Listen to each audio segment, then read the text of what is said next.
বানাবো বেগুন ভর্তা এগ দিয়ে, মানে ডিম বেগুন ভর্তা বানাবো। তার জন্য বেগুনগুলোকে দেখুন ছুরি দিয়ে আমি ফুটো ফুটো করে নিয়েছি দুটো।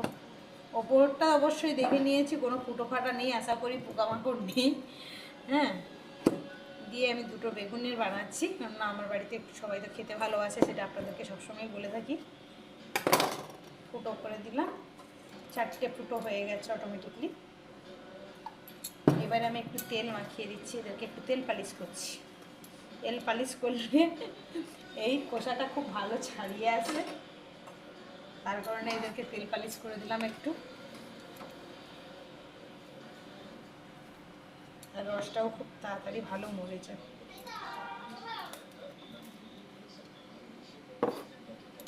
বেগুন দুটো এখন আমি, আমার তো এখানে কলকাতায় তো গ্যাস, আমাদের গ্যাস, গ্রামের বাড়ি গেলে উনুনে পোড়ানো হয়। তো এখন ভালো করে বেগুনগুলোকে আমি পুড়িয়ে নেব। পুড়িয়ে নিয়েছি, আর এখানে কিছু কেটে নিয়েছি, ধনেপাতা, রসুন, পেঁয়াজ আর টমেটো। এই টমেটোটা আমার বাড়ি যেহেতু, তো লালটা একটু কম, কিন্তু এগুলো সব লাগবে। আর আমি এদিকে বেগুনটা ছাড়িয়ে নিয়ে আগে তারপর বলছি।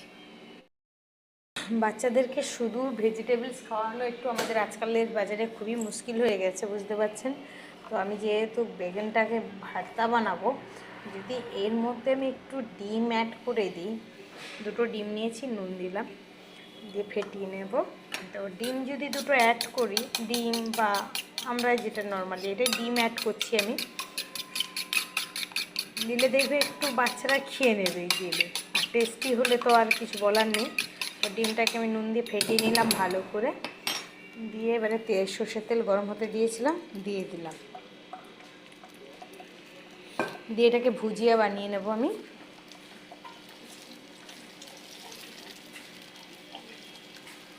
আর বেগুনটা আমি ছাড়িয়ে করে একটু ছুরি দিয়ে দেখুন কাট লাগিয়ে দিয়েছি, যাতে ওই মুখে সুতো সুতো ব্যাপারটা যদি বাই চান্স আসে, উনুনে পোড়া একটা আলাদা রকম হয়, এটা তো আমি গ্যাসে পুড়িয়েছি, তার কারণে আমি এরকমই করে কেটে দিই। কোনোভাবে সুতো সুতো ভাব হলে বাচ্চারা মুখে একটা লম্বা লম্বা ভাব হলে খেতে খোঁজে না।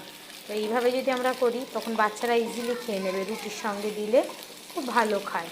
আমি ডিমের ভুজিয়াটা ভালো করে বেজে নিচ্ছি, করে আমি উঠিয়ে নিয়েছি হালকা, খুব কড়া করে নয়। এবারে সর্ষের তেল আবার কিছুটা দিয়ে দিচ্ছি। আমার ছোটো ছেলে এসে খুন্তি নিয়ে রেডি।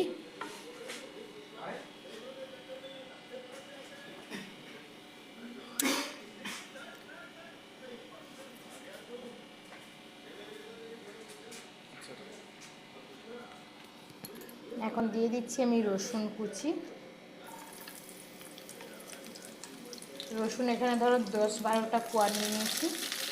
রসুনটাই বেশি একটু দিয়ে আমি, রসুন আর পেঁয়াজটাই দিয়ে একটু হালকা হতে হতে, গোল্ডেন কালার হালকা হতে হতেই এবার আমি দিয়ে দেবো পেঁয়াজ কুচিটা।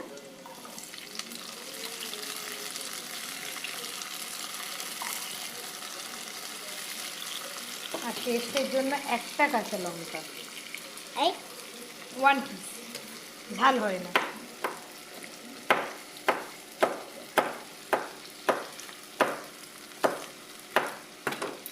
দিয়ে এটাকে ভালো করে ভেজে নেব।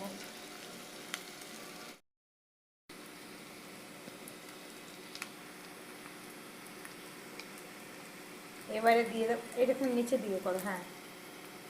এবারে আমি দেখুন পেঁয়াজটা হালকা গোল্ডেন কালার ভাজা হয়ে গেছে। এবারে আমি দিয়ে দিচ্ছি টমেটো, মানে খুব পেঁয়াজটা কড়া করে ভাজবো না। দিয়ে দিচ্ছি এরপরে নুন টেস্ট অনুযায়ী, যেটা আমি লঙ্কাটা এখানে বেশি দিচ্ছি না, আপনারা লঙ্কাটা যে যার টেস্ট অনুযায়ী দেবেন। আর সামান্য আমি যেটা করে থাকি চিনির ছিটা, এই সামান্য একটু ছিটা চিনি হাতেই দিলাম, বুঝতে পারছি না মানে আসলে ছিটাই দিয়ে এবারে এটাকে ভালো করে আমি মশলা দিয়ে টমেটো পেঁয়াজ এগুলোকে দিয়ে ভেজে নেব।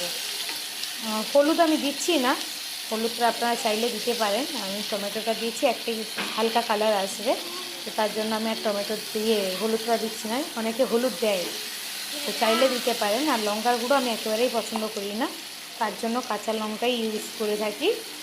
তো সেই কারণে এটা ভালো করে একটু কষিয়ে নিই। একটা মশলাটা ভেজে খুব সুন্দর একটা কালার এসে গেছে। টমেটোমের নিজস্ব একটা লাল, যতই হালকা লাল হোক একটা কালার ছাড়েই। আর এবারে আমি দিয়ে দেবো বেগুনটা এর মধ্যে, দিয়ে এবারে ভালো করে কষাবো মশলাটার সঙ্গে। খুব কালো কালো হয়ে গেলে বাচ্চারা পছন্দও করে না, তো চেষ্টা করবেন একটু মশলাটা কম কষিয়ে, মানে খুব হেভি তেলে না ফ্রাই করে, একটু কম তেলে ফ্রাই করে, একটু কালারটা যদি ঠিক থাকে বাচ্চারা তাতেও খুশি হয়ে খেতে রাজি হয়ে যায়। তাহলে আজকালের ছেলে মেয়েদেরকে আমাদের সবজি খাওয়ানো খুব দুষ্কর ব্যাপার হয়ে ওঠে। তবে এখনও পর্যন্ত আমি লাকি যে বড় ছেলে সব সবজি খায়, ছোট ছেলেও মোটামুটি খাচ্ছে।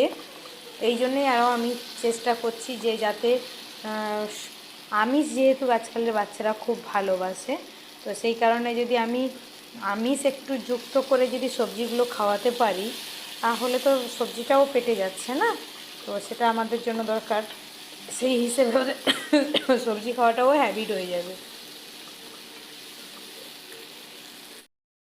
পুরো দেখুন কড়াই থেকে ছেড়ে চলে আসছে, তার মানে জলটা ভালোভাবে শুকিয়েও গেছে এমনিতে, আর তেল ছেড়ে এসছে মানে কষানোটাও খুব ভালোভাবে হয়ে গেছে। এই সময় আমি দিয়ে দেবো ডিম,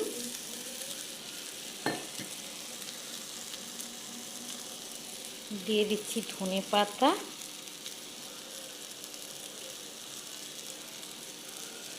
দিয়ে এবারে ভালো করে মিক্স করব।